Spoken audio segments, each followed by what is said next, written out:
Hello everyone, today's topic is on urinary bladder. So urinary bladder, it is an hollow viscous organ which is situated in the pelvis. So here you can see the sagittal section of a female pelvis where we can see the urinary bladder, and posterior to the urinary bladder we can see the vagina which continues as the uterus, and posterior most organ is the rectum. And this hollow viscous organ which acts like a temporary reservoir for urine with the mean capacity of 120 to 320 ml. In situ means inside the abdomen, the mean capacity is around 120 to 320 ml, and it is situated below the peritoneum. So you can see the peritoneal lining here, peritoneal cavity. So it lies below the peritoneal cavity, located in the lesser pelvis when it is empty, and it extends it crosses the pelvic brim and becomes an abdominopelvic organ when it is fully distended. Means in fully distended, the urinary bladder extends up till the umbilicus. The empty urinary bladder, here on the other side we can see this is the empty urinary bladder which is tetrahedral in shape, having the posterior surface called as the base. So base is towards the posteriorly situated organs here in the pelvis. So this is the base, and in males it is considered as external trigone because of peritoneal reflection. And here is the superior surface, inferolateral surface on each side, and this is the anterior border which separates right and left inferolateral surfaces. And we can see the apex gives attachment to median umbilical ligament, and which attaches to the umbilicus, which is the urachus, which is a remnant of allantois. And we can see the constricted part of the urinary bladder below, which continues below as the urethra, is the neck of the urinary bladder. So externally it has got the base, superior surface, inferolateral surfaces both right and left, and it has got an apex and also a neck. So that is about the parts of the urinary bladder. So the functional capacity is around 120 to 320 ml in situ inside the abdomen. Let's see the relations of the urinary bladder. So here is the male sagittal section. So the empty urinary bladder, we know it is tetrahedral in shape, and it consists of posterior surface, anterior anterior border and inferolateral surfaces, superior surface, the upper surface is the superior surface, and the apex, this is the deck, and here is the apex. Apex continues to median umbilical ligament, and neck continues with the urethra. So posterior surface in males, it is related to rectum. So we can see the rectum here posteriorly, and the pouch between the rectum and the urinary bladder, the peritoneal pouch or the peritoneal reflection between the superior surface of the urinary bladder and the rectum is called as rectovesical pouch. So this is the rectovesical pouch which contains the coils of small intestine and lower part of sigmoid colon. And this is separated, lower part of the urinary bladder is separated from the rectum. Below this rectovesical pouch there is a fascia which is called as fascia of Denonvillers, and also we can see seminal vesicles posteriorly. So we can see the seminal vesicles and vas deferens crossing the seminal vesicles, and finally we can see it passes through the prostatic part of prostate, and then it opens into the prostatic part of urethra. So the triangular area between the two vas deferens. So this triangular area between the two vas deferens is considered as base or external trigone or fundus of the urinary bladder.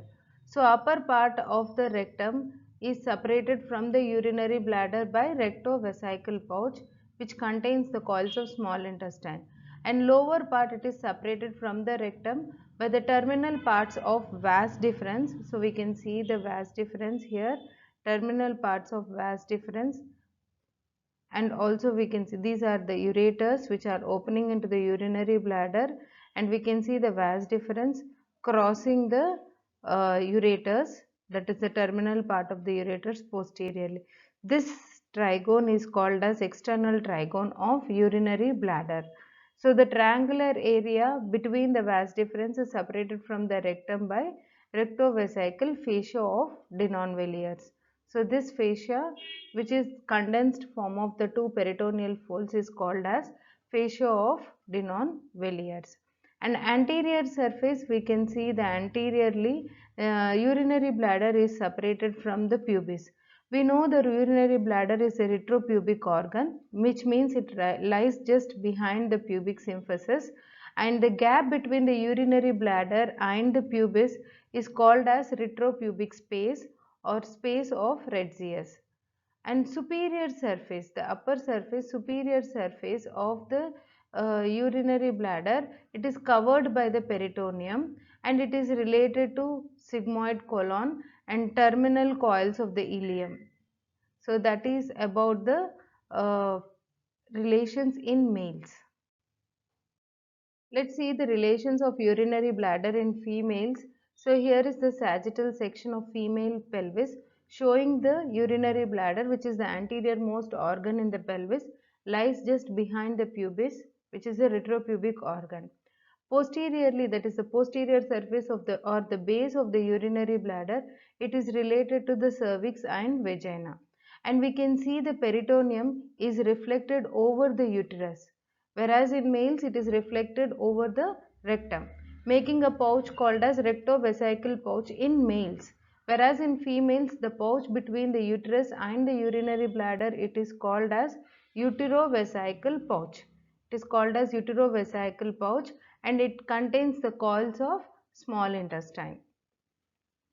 And similar to males, the here anteriorly, the space between the pubis and the urinary bladder, it is called as retropubic space of Retzius, and the superior surface, it is related to the peritoneal cavity, where it is covered by the peritoneum, and it is within the peritoneal sac, sigmoid colon and terminal coils of ileum are present.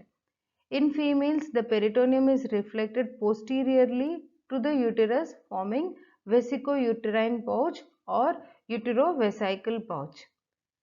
And apex is located posterior to the upper part of pubic symphysis. Here we can see the apex. It is located just above the posterior upper part of pubic symphysis, and it is related to one median umbilical ligament. We can see here apex provides attachment to median umbilical ligament or urachus, which is the remnant of allantois in fetus. And neck is the lowest region of the bladder, and it is located posterior to the lower part of pubic symphysis. So here is the neck, this is the lower part of pubic symphysis. So just posterior to the lower part of pubic symphysis is the neck of the urinary bladder.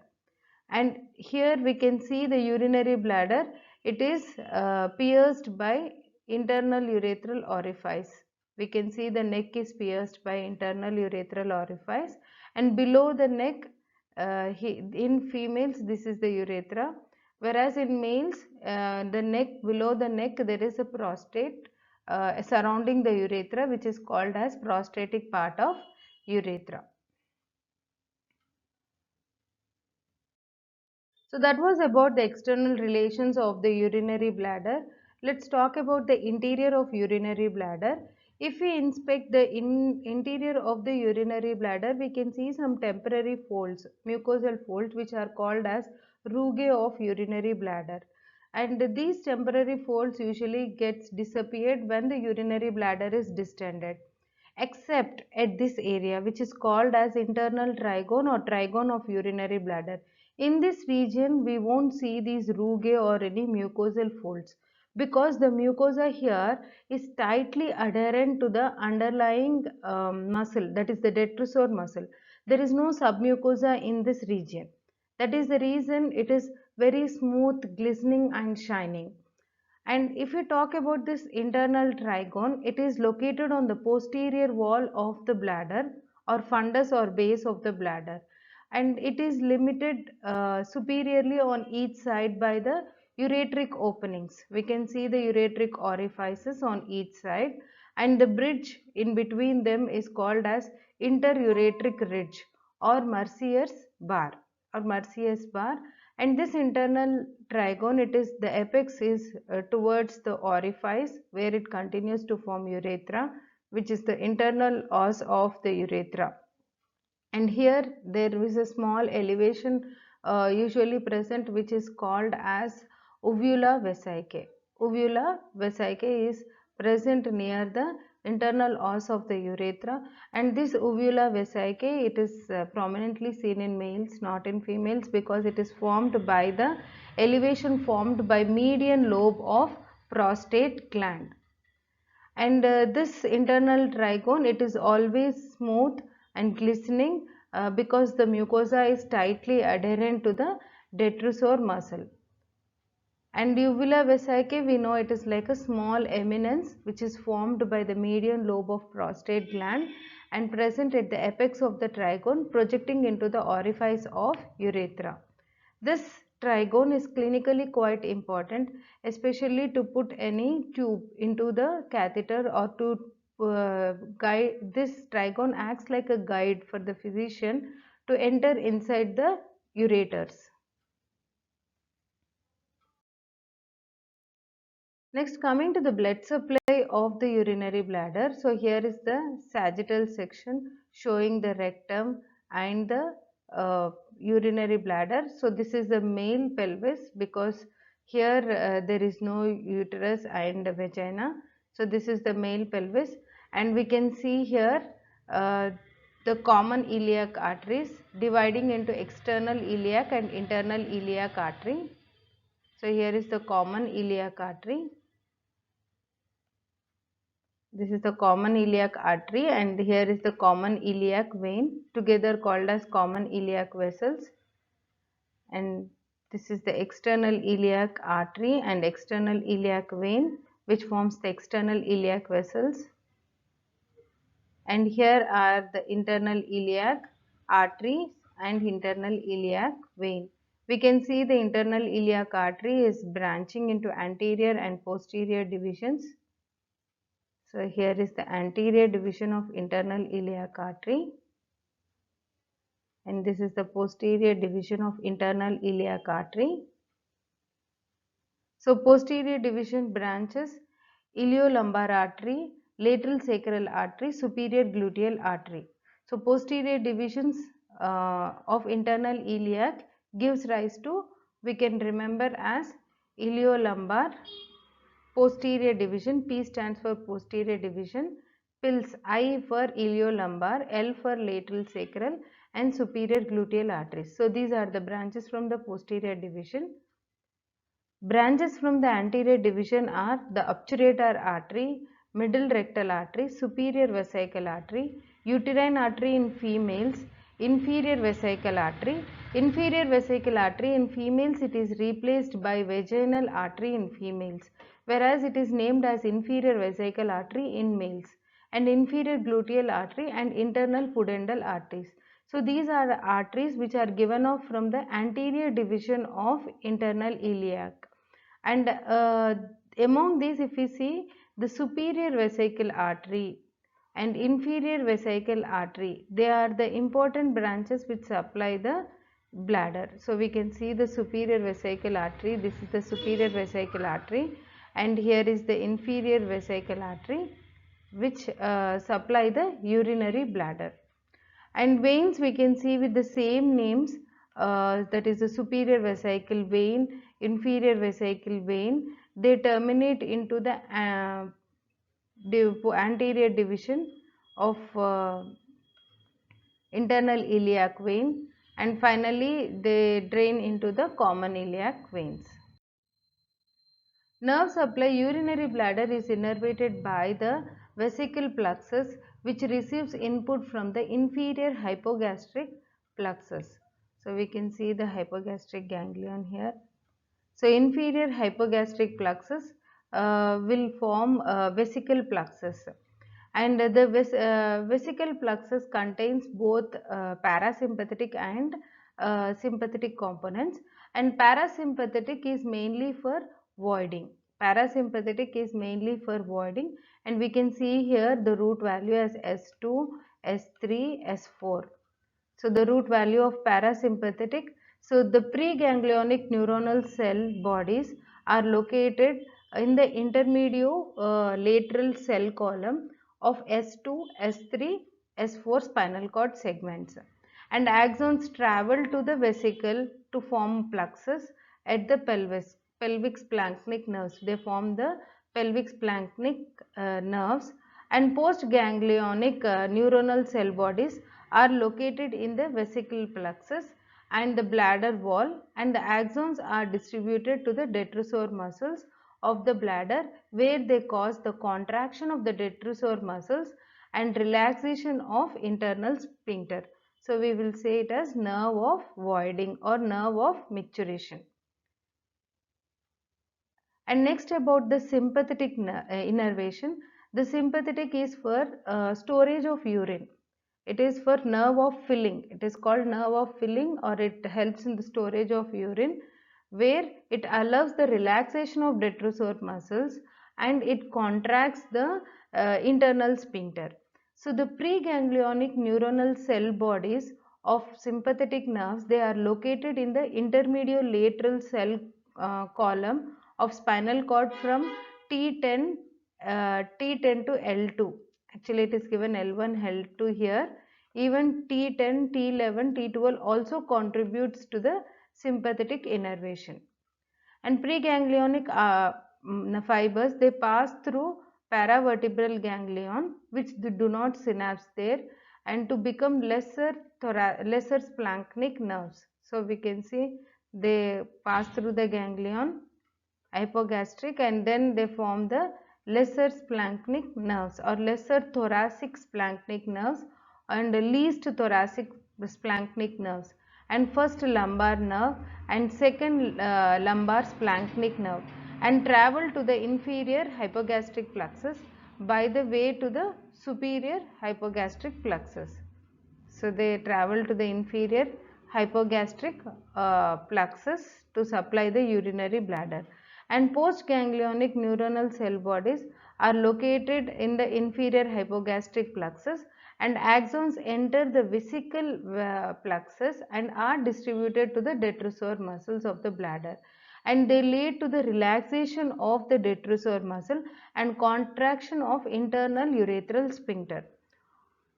Okay, so this is about the sympathetic and parasympathetic nerve supply. And there is a somatic nerve also, which supplies the external sphincter of the urethra. The external sphincter is the root value of this pudendal nerve is S2, S3 and S4, and where the somatic nerves, which are under your control, external sphincter is made up of skeletal muscles, whereas the internal sphincter are made up of smooth muscles.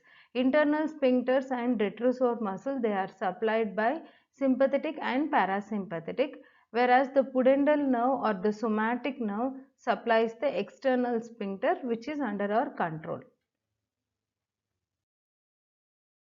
So that was about the nerve supply of urinary bladder. So we completed the basic idea anatomy of urinary bladder. Let us discuss some questions associated with where is the cave of Retzius is present. So Retzius is the gap between the urinary bladder and pubis. So it is in front of the urinary bladder. So the cave of Retzius, which is otherwise called as retropubic space, it is an extra peritoneal space between the pubic symphysis and the urinary bladder. It is basically a preperitoneal space behind the fascia transversalis and in front of the peritoneum. It mainly connects the loose areolar tissue, lymphatic, some nerve plexus and all. The next question here, it is all are related to the posterior surface of the urinary bladder except. So posteriorly, just see the answer here. Ureter is given, rectum through the rectovesical pouch, seminal vesicles, vas deferens. So answer is the ureters. Ureters are not related to the posterior surface of urinary bladder. Actually, they join at the superolateral angles of urinary bladder. So here we can see an image where the ureters are joining at the superolateral angles of the urinary bladder. So it is not related to the posterior surface. Posterior surface in males, upper part, it is related to the rectum and rectovesical pouch which contains coils of small intestine, and in females it is related to uterovesical pouch which contains the coils of small intestine, and lower part in males it is separated from the rectum by vas deferens. We can see here, this is the vas deferens and it is seminal vesicles. So lower part of the urinary bladder is separated from rectum by vas deferens and seminal vesicles in males. In females, these structures won't be there. So it is directly related to the cervix of the uterus, and which is separated from the cervix by uterovesical pouch. So the triangular area between the vas deferens is separated from the rectum by rectovesical fascia or fascia of Denon velius in males. So this completes the urinary bladder with its clinical aspects. Thank you.